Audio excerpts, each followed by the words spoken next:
En este video les hablaremos acerca de Sócrates, Protágoras, Calícles, Georgías, Trasimaco y Pitágoras de Samos. Les hablaremos y les explicaremos cada uno de estos filósofos, incluyendo datos biográficos y aportaciones de cada filósofo.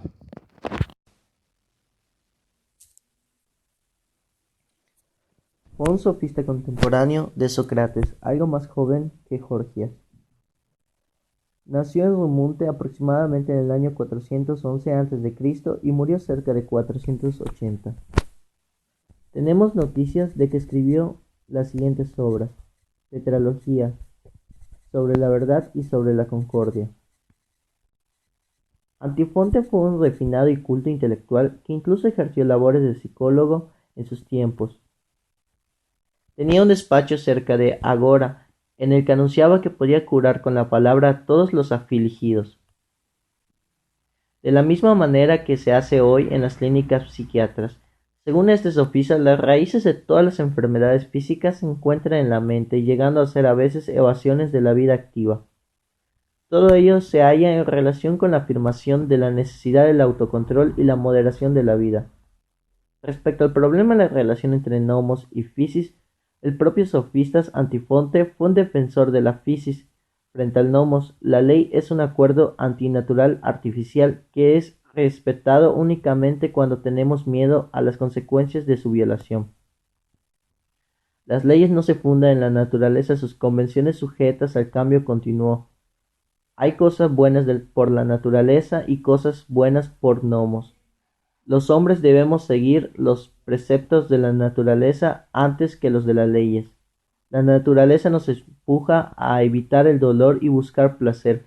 Cuando la búsqueda de placer choca contra las leyes, solo se seguirá estas si el no hacerlo nos acarrearía a un dolor mayor como castigo. La ética de Antifonte, por tanto, es un hedonismo moderado.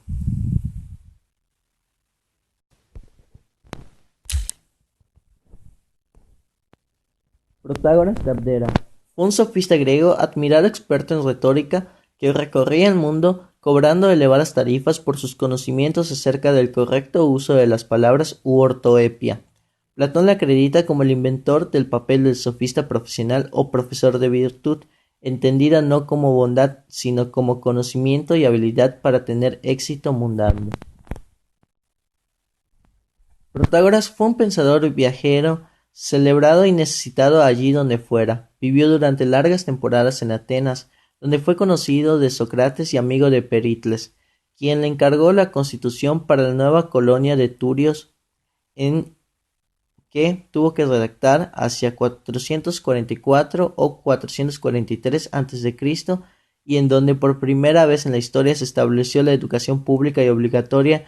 También viajó a Sicilia y a otras ciudades de Asia Menor en funciones de maestro de retórica y conducta, recibiendo a cambio cantidades notables de dinero. Como el resto de sofistas, el magisterio que llegó a ejercer en el área de influencia griega se extendió en el tiempo durante 40 años, según nos cuenta Platón. Platón le dedicó uno de sus diálogos, el Protágoras, que aún hoy puede leerse como un cuadro vivo, animado y colorido, aunque con escaso rigor histórico, sobre los distintos tipos de sofistas que habitaban en la mansión de Calias, rico ateniense, una especie de mecenas rodeado de intereses comerciales, políticos y artísticos o militares, junto a Gorgias. Fueron los únicos sofistas en ser considerados en calidad de filósofos por Platón y Aristóteles. Sócrates guardaba gran estima de ellos por sus cualidades retóricas y la profundidad de sus predicados, a pesar del uso que podían hacer de ellos. Define la ley como la máxima injusticia sobre la naturaleza. La ley no somete al más débil frente al más fuerte, la ley tiende a igualar al hombre. Es buena lo que satisface al individuo, puesto que encarna la posición más radical en la concepción de la nueva ley. En él, la discusión entre nomos y physis llega a una posición irreconocible.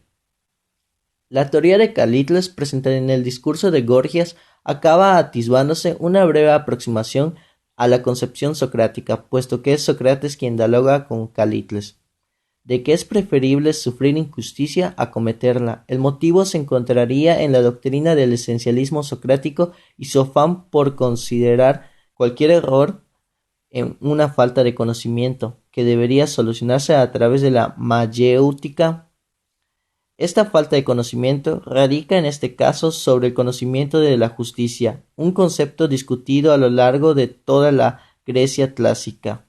Así pues, quien obra injustamente desconoce la justicia y quien recibe la injusticia no tiene por qué no conocerla.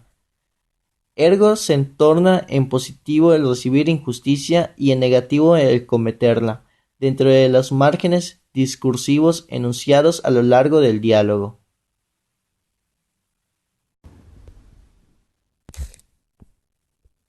Calícles es un personaje de Platón en su diálogo Gorgias. Al contrario de lo que ocurre con muchos personajes de los diálogos platónicos, no parece que haya existido realmente. En el Gorgias, Calícles defendía el derecho natural y afirmaba que la naturaleza, physis, y ley nomos son totalmente opuestas, aunque no deberían ser así. Defiende la ley natural del más fuerte en oposición a las leyes artificiales existentes, que protegen a los débiles. La teoría de la fuerza alcanza su formulación más descarada convertida en ley. El individuo no usa su fuerza en beneficio de la ciudad, sino de su propio provecho.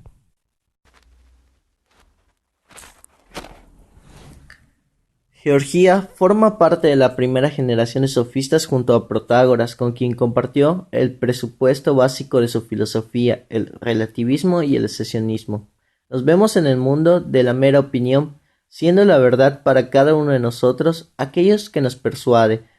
Como tal, la retórica es la técnica de la persuasión y el sofista el maestro de la opinión. Recogió la temática de la filosofía eleática concluyendo que nada existe. Se encuentra en una obra que se le atribuye sobre la naturaleza o el no ser. La escuela eleática por la cual se ve influido, pero a la que ataca, ya que el filósofo Meliso de Samos había escrito la obra sobre la naturaleza o el ser. 3 célebres tesis. Nada existe. Si algo existiera, no podría ser conocido por el hombre.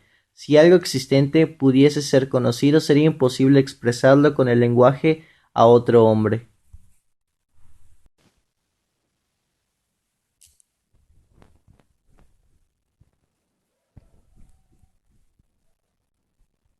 Trasimaco sostiene, entre otras ideas, que lo justo es en realidad una oposición de los gobernantes en vista de su propia conveniencia, negando una concepción trascendente de la justicia. Considera que ésta es el medio del que se vale el que manda para obtener provecho del que obedece.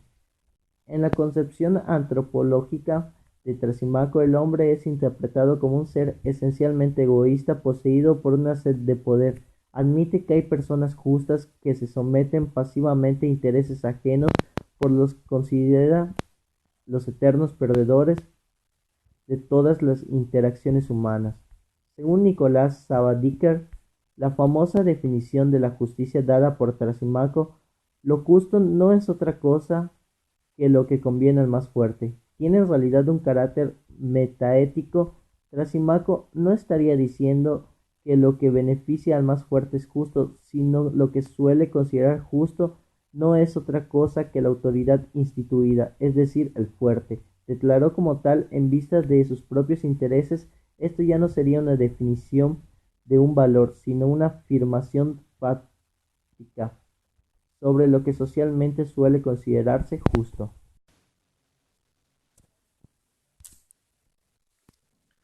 Pitágoras de Samos fue un filósofo y matemático griego considerado el primer matemático puro. Contribuyó de manera significativa en el avance de la matemática helénica, la geometría y la aritmética, derivadas particularmente de las relaciones numéricas y aplicadas, por ejemplo, a la teoría de pesos y medidas, a la teoría de la música o la astronomía.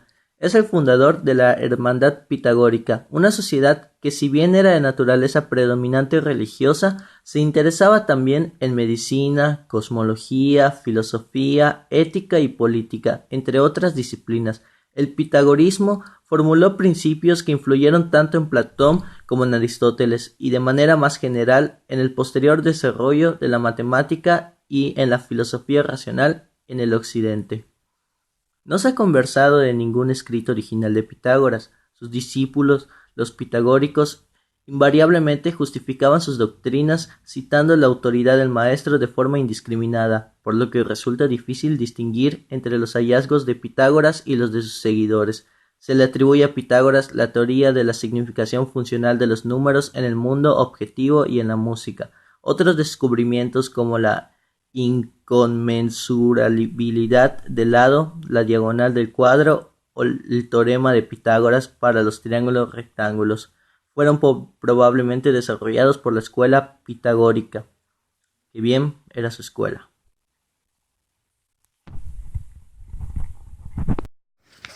Como conclusión, considero que en el caso de Sócrates tiene razón con la teoría de las enfermedades. En el caso de Protágoras, considero que no está correcto cobrar para compartir los conocimientos, pero en lo que sí estoy de acuerdo con él, que gracias a él se crearon las escuelas públicas que hasta hoy en día son importantes. En el caso de Calícles, estoy de acuerdo con su conocimiento y con su teoría en la cual nos dice que el individuo no usa su fuerza en beneficio a la ciudad, sino en beneficio a él mismo. Hasta hoy en día sigue pasando esto. A simple vista se nota. En el caso de Georgías, nos dice su teoría, nada existe. Si algo existiera, lo hubiese descubierto el hombre. El hombre ha descubierto varias cosas, ya sea como enfermedades o algunos otros conocimientos. Considero que no estoy de acuerdo en esta teoría. En el caso de Trasimaco, sostiene una oposición con los gobernantes. Pues hoy en día hay gobernantes que sí hacen su bien y hay gobernantes que no hacen su bien. Hay muchos políticos que son muy corruptos hoy en día. Así que no sé si está de acuerdo o en desacuerdo con la teoría que sostiene sobre la oposición de los gobernantes. Pitágoras de Samos es uno de los filósofos más importantes, ya que él se encuentra en las materias de matemáticas y geometrías, descubrió la teoría de la música y están muchas ramas, como por ejemplo puede ser la política, la ética y entre otros más.